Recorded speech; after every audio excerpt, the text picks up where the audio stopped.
Recording in progress. Hola, hola, colegas, estudiantes, compañeros y amantes de la buena salud mental. En este video terminaríamos un circuito de 4 videos hablando sobre trastornos de personalidad. Si hasta ahora vas a ver este video por primera vez sobre trastornos de personalidad, te invito a que veas primero los anteriores. Vimos un primer video que fue introducción a los trastornos de personalidad, luego vimos un segundo video sobre los trastornos de personalidad del grupo A, luego hicimos un tercer video sobre trastornos de personalidad del grupo B y esta, que es la cuarta y última entrega de este ejercicio, hablaremos de los trastornos de personalidad del grupo C. ¿Correcto? Entonces, nada, como siempre te digo, por favor, toma apuntes, quiero que te conectes, disfruta de este espacio que fue diseñado para ti y prepárate a aprender un poco sobre trastornos de personalidad. En este momento vamos a hacer lo que ya es habitual en nuestro canal, vamos a compartir una presentación para poder revisar un poco de qué se tratan estos trastornos. Bueno, entonces en este momento, aquí está. Muy bien, entonces estamos entrando en el grupo de trastornos de personalidad del grupo C, del grupo C, ¿correcto? O clúster C.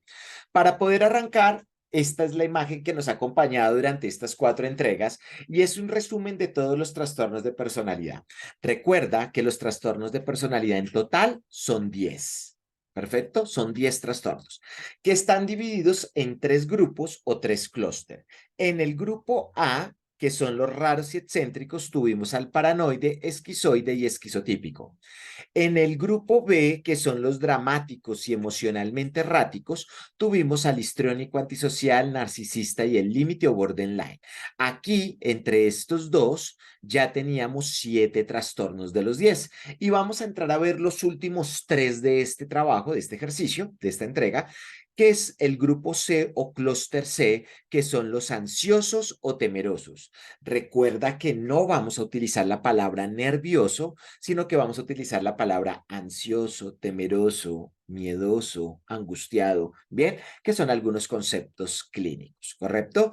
Y aquí vamos a ver 3 trastornos, el obsesivo compulsivo, el dependiente y el evitativo, ¿bien? Entonces, pongámonos en marcha para lo que implica los trastornos del grupo C. En primer lugar, vamos a empezar con el obsesivo compulsivo, ¿correcto?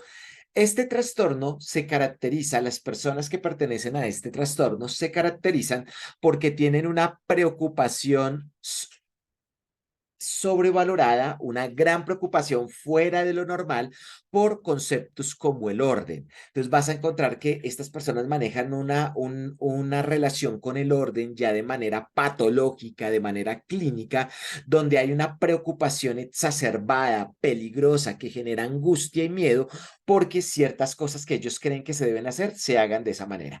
Y la segunda característica de los trastornos obsesivo-compulsivos no solo es el orden, una preocupación por el orden, sino es una preocupación para seguir rituales. Los obsesivo-compulsivos se caracterizan por tener rituales todo el tiempo. ¿Sí? Su vida está hecha de rituales y ¿qué pasa? Que cuando el ritual no se cumple, les da miedo, angustia, se estresan, no pueden seguir con el ritmo normal de su día a día. Ejemplo, imaginémonos que yo tengo un trastorno obsesivo compulsivo y yo tengo una forma de bañarme. ¿Sí? En todas las mañanas cuando me levanto tengo una manera de bañarme mi cuerpo. Si tú lo piensas bien, todos tenemos una forma particular de bañarnos porque es una conducta automática, pero seguramente alguna vez te ha pasado que te has bañado de manera diferente, tú te has acordado en la mitad de tu autocuidado, te has dicho, oiga, yo siempre primero me enjabono el cabello o me baño de tal manera, tú te percatas de esto, pero sigues con el ejercicio. Si yo tengo un ritual que es mi ritual de baño, y yo empecé a hacerlo de manera diferente, no podría seguirme bañando. Tendría que cerrar la ducha, ¿sí? Secarme muy bien, salir del baño y volver a entrar a hacer el ritual que yo siento que debo hacer, ¿sí? Muchos de nosotros alguna vez nos hemos acostado y hemos tenido la sensación de que la estufa se nos queda prendida, de que alguna puerta está abierta, ¿sí? Pronto lo miras una vez, te acuestas o incluso tú te aseguras o te dices a ti mismo de que lo hiciste bien, de que apagaste algo, de que cerraste la puerta y sigues durmiendo. Una persona con un ritual obsesivo compulsivo tendría que estarse parando toda la noche a verificar y luego acostarse, verificar o hacer una verificación exhaustiva de toda su casa antes de poderse acostar. ¿Correcto? Entonces, a ellos lo que los caracteriza son los rituales. Yo a lo largo de mis 15 años de profesión he encontrado varios pacientes míos que han vivido trastornos obsesivo-compulsivos. Alguna vez tenía un paciente que él antes de salir de su casa debía dar 22 golpes a la puerta antes de salir. Puede que eso te parezca raro, pero era un ritual. Y no podían ser 21 ni 23, 22 golpes, ¿correcto? De hecho, el paciente me decía, Andrés, que me genera angustia porque yo no puedo golpear rápido, porque si golpeo rápido y no cuento, no sé si hice más o menos y me toca volver a hacerlos. Entonces, y no, me decía, no es solo esto, antes de salir de la casa tengo que hacer una serie de procesos para poder salir tranquilo, si no, no puedo salir bien, ¿sí? Me acuerdo que alguna vez tuve, hace muchos años, tuve una paciente que ella tenía trastorno obsesivo compulsivo desde hacía más o menos 30 años y lo que me contaba es que a lo largo de esos 30 años de esta patología lo que había hecho era saltar de rituales en rituales. Entonces ella me dice, mira Andrés, mi trastorno obsesivo inicia con la limpieza. Entonces ella me contaba que cuando ella iba a hacer limpieza en su casa tenía una forma de hacer. Literal me decía que ella limpiaba el piso con cepillos de dientes. Ella me decía, Andrés, yo cada 20 días tenía que comprar un juego de cepillos de dientes muy grandes. Sí, o sea, en mi casa varios cepillos porque yo limpiaba los pisos con un cepillo, limpiaba el baño con otro cepillo, limpiaba las cerraduras con otro cepillo. Sí, y me decía, mira, yo podía arrancar a limpiar mi casa y me podía demorar fácilmente 3, 4 días limpiando mi casa, ¿sí? Porque era el ritual. Luego me dice Andrés, con el tiempo salto de eso, sigue estando este ritual del aseo, ya no tan marcado, baja un poco, pero salta a otro ritual que era el ritual de acumulación y era guardar cosas y no botarlas. Obviamente no era guardar por guardar y generar desorden, sino era un guardado perfecto, porque recuerden que hay un tema de orden y demás. Ella me dice, Andrés, yo mando a colocar en toda mi casa, closet por toda mi casa, para organizar los juguetes de mis hijos, los cuadernos de mis hijos, los lápices, a guardar y guardar.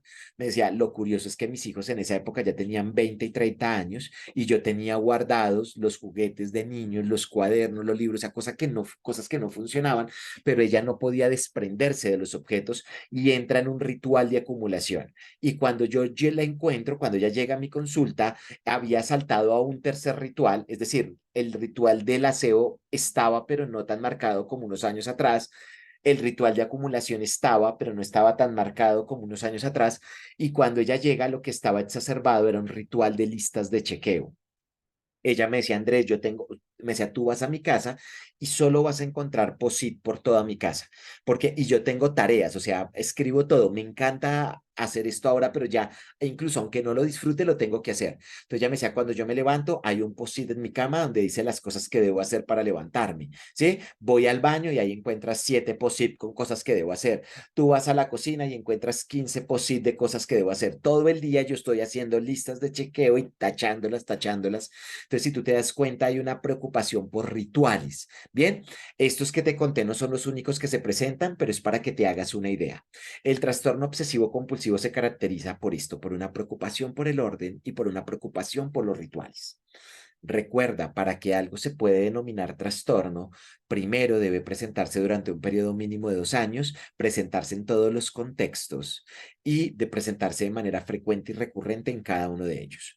Otras características que tenemos en los obsesivo-compulsivos es que son perfeccionistas, pero podríamos denominar el perfeccionismo como una cualidad en la personalidad, pero aquí no, porque es un perfeccionismo que lo que hace es generarle sufrimiento a la persona, porque cuando la persona no puede cumplir con ese estándar, se siente mal, le da miedo no cumplir con esos estándares, también le genera problemas con otros, porque son personas que no logran negociar con los demás porque las cosas se deben hacer de una sola manera y si no se hacen así entran en caos. Entonces, es un perfeccionismo que no debería puntuarse como cualidad porque es un perfeccionismo que está generando sufrimiento en la persona y dificultad en la relación con otros. Luego tenemos otra característica y es que son poco flexibles en el pensamiento. Generalmente las personas obsesiva-compulsivas tienen un solo plan para hacer las cosas. Volvemos a algo que hemos trabajado en videos anteriores y es que su mirada es visión de túnel. Sí, sí, hay una sola forma para bañarme, hay una sola forma para salir de mi casa, hay una sola forma para hacer tareas, hay una sola forma para comer. Y cuando se hace de otra manera, no lo conciben, deben volver a empezar. Son poco flexibles en el pensamiento, ¿sí? Las cosas se deben hacer de una única manera y las otras les genera angustia. Generalmente son personas dominantes, son personas que dominan, son de carácter fuerte, porque su perfeccionismo patológico los lleva a eso. Se mueven en rituales, como ya te los conté, tienen rituales para muchas cosas en su vida. Y habiendo dicho esto, estas serían las definiciones del trastorno obsesivo compulsivo. Factor de prevalencia, 1% en la población, quiere decir que de cada 100 personas, uno tiene un trastorno obsesivo. Bien, si bien no es un número tan grande de los trastornos de personalidades de los que menos aparece, sigue siendo un número importante. De cada 100 uno, quiere decir que hay muchas personas que tienen esta característica. Bueno, se ha encontrado que curiosamente se presenta más en hombres que en mujeres. Por cada mujer que tiene un trastorno obsesivo, hemos encontrado a 2 hombres, ¿correcto? Estas son algunas de las estadísticas del trastorno obsesivo. Ahora te invito a que hablemos del trastorno de dependencia o el trastorno dependiente de la personalidad, ¿correcto? El trastorno de dependencia, que pertenece aquí al grupo C, su principal característica es que tienen una necesidad excesiva a que se ocupen de ellos. Aunque la definición es necesidad excesiva que se ocupen de ellos, yo creería que la principal característica del trastorno dependiente es que son hipersensibles a la pérdida. Creo que esta es la palabra que mejor los define. Son hipersensibles a la pérdida, no solo a la pérdida afectiva de que una persona los deje, sino a la pérdida material, a la pérdida de una oportunidad laboral. O sea, si nosotros ahorita tuviéramos una pérdida, de algo que queremos, obviamente nos va a doler, pero a una persona con trastorno dependiente le va a doler mucho, mucho, mucho más. ¿Sí? Ellos son hipersensibles a la pérdida. Por eso es que se ponen en situaciones difíciles, se ponen en situaciones de vulneración para que no los dejen, porque cree parte, digamos que su distorsión cognitiva es que ellos creen que no van a poder superar una pérdida, por eso se colocan en situaciones difíciles. Recuerda que para poder diagnosticar un trastorno dependiente, el comportamiento debe haberse presentado mínimo 2 años en diferentes contextos y presentarse de manera intensa y recurrente.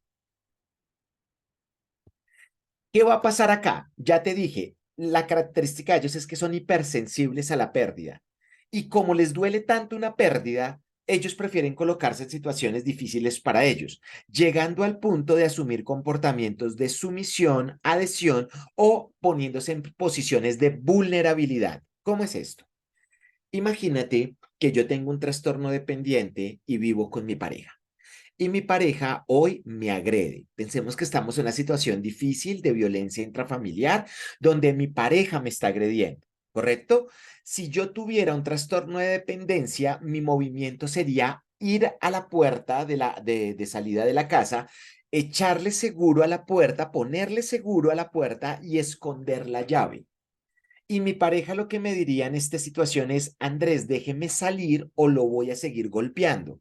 Y lo que yo le diría con un trastorno de dependencia es, si quiere, máteme, pero yo no la dejo ir. Yo no quiero que usted se vaya. Entonces, si se da cuenta, el trastorno dependiente, en su hipersensibilidad a la pérdida, se puede colocar en una situación de vulnerabilidad, ¿sí? Para que no lo dejen. Una persona con trastorno dependiente es la persona que puede estar en una relación tóxica, difícil, donde lo vulneran, la vulneran, pero aunque esa persona sabe que lo están vulnerando porque el trastorno dependiente entiende que no está bien en esa relación, prefiere seguir en esa dinámica difícil antes de dejar esa persona. ¿Correcto? Esa es la característica. Yo estoy con un grupo de amigos y mis amigos se burlan de mí, me hacen matoneo, no me respetan. Yo entiendo que me están lastimando, yo no soy tonto, yo entiendo, pero como soy tan hipersensible a la pérdida, yo prefiero estar en esa dinámica de relación antes que perder ese círculo de amigos. Yo estoy en un trabajo donde mi jefe me habla de manera irrespetuosa, donde el trato que me dan no es un trato digno. Yo lo sé porque no soy tonto, pero con un trastorno dependiente yo no podría dejar el trabajo, me costaría mucho porque todo lo que implique pérdida me va a angustiar, me va a generar ansiedad, ¿correcto? Entonces recuerden, son hipersensibles a esto. Generalmente las personas con trastorno de la dependencia tienen temor a las separaciones, ¿sí? A la pérdida en general, ¿sí? A perder no solo separarse de una persona, sino terminar con un trabajo, soltar una oferta laboral, soltar un negocio que tenían, todo lo que implique soltar, todo lo que implique el ejercicio de duelo, ellos prefieren mantenerse y mantenerse en situaciones difíciles antes que vivirlo.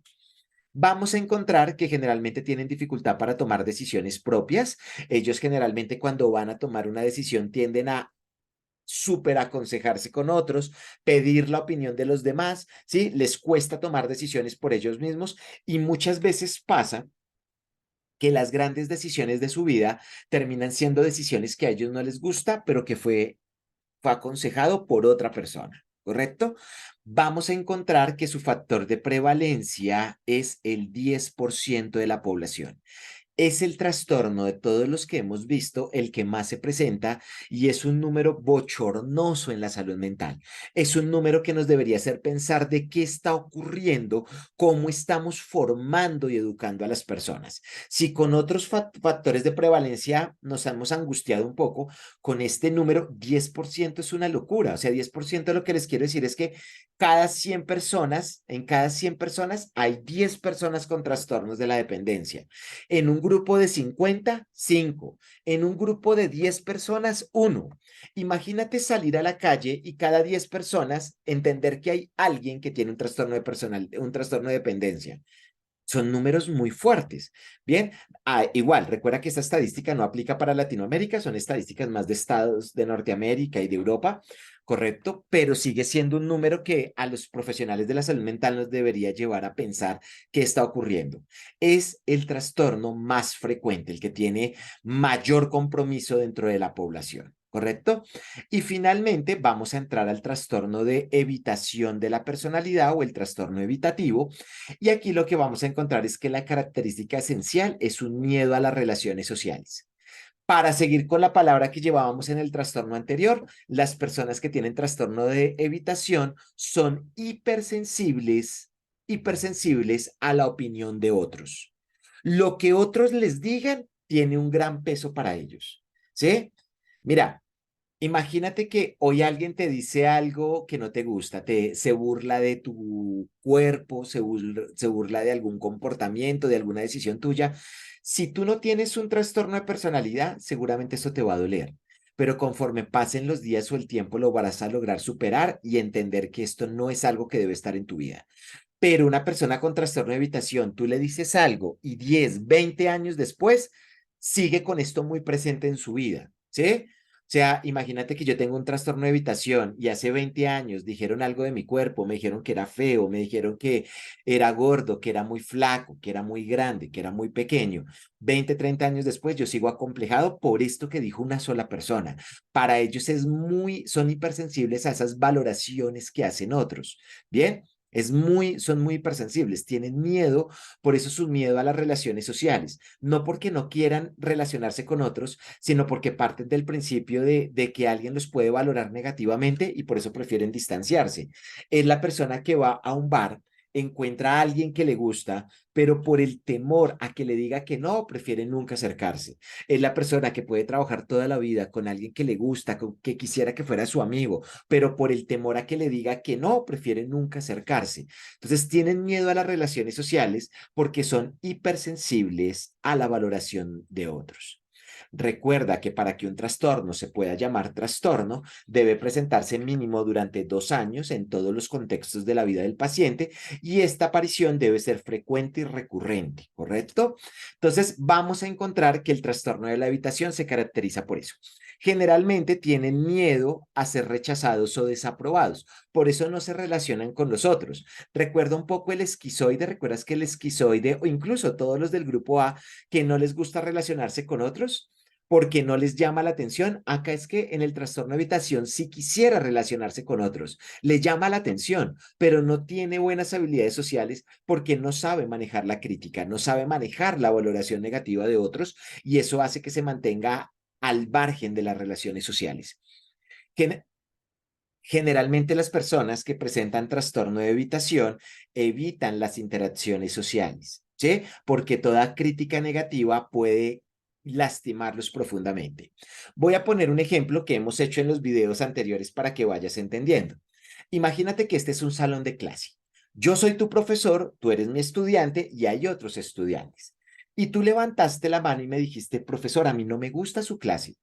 Yo no estoy de acuerdo con su metodología. Me parece que usted es un mal profesor.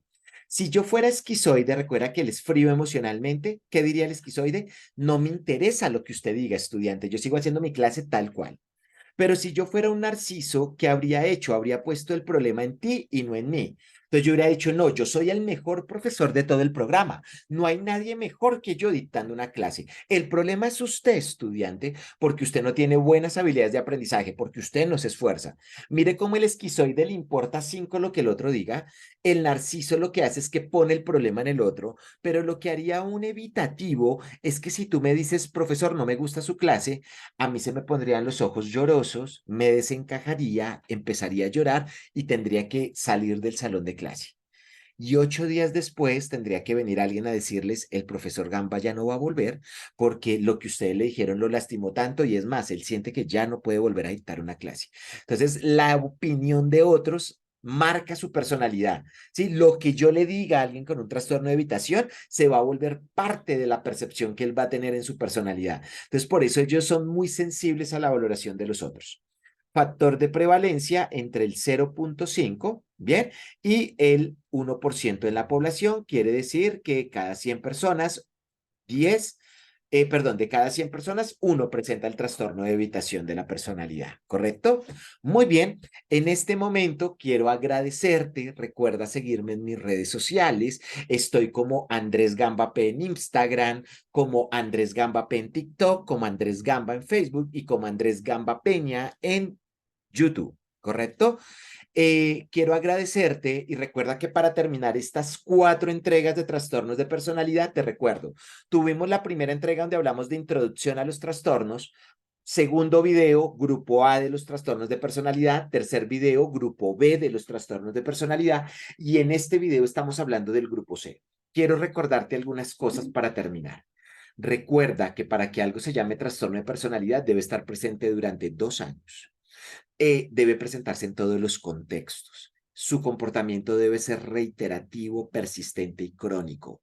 Recuerda que no diagnosticamos trastornos de personalidad en menores de edad y recuerda que diagnosticar un trastorno de personalidad requiere un proceso de valoración rigurosa, aplicación de escalas, pruebas psicológicas, entrevista clínica a profundidad, no solo con el paciente, sino con otros, incluso muchas veces acompañarnos de otros profesionales para que hagan otras valoraciones. Esta es la idea, que si vamos a trabajar en este tema, lo hagamos de manera rigurosa. Yo no espero que te hayas vuelto un experto con las 4 entregas que hice de trastornos de personalidad. Simplemente estas son 4 entregas para que si este tema te guste, lo estudies, lo profundices. Recuerda lo que te dije tal vez en el primer video. Casi todos los grandes trastornos como depresión, esquizofrenia, ansiedad, anorexia, bulimia, detrás de casi todos los trastornos grandes que hay, vas a encontrar un trastorno de personalidad. Entonces, no importa lo que tú estudies, si te quieres formar en el campo de la psicología clínica, algo que sí o sí debes saber siempre son sobre trastornos de personalidad.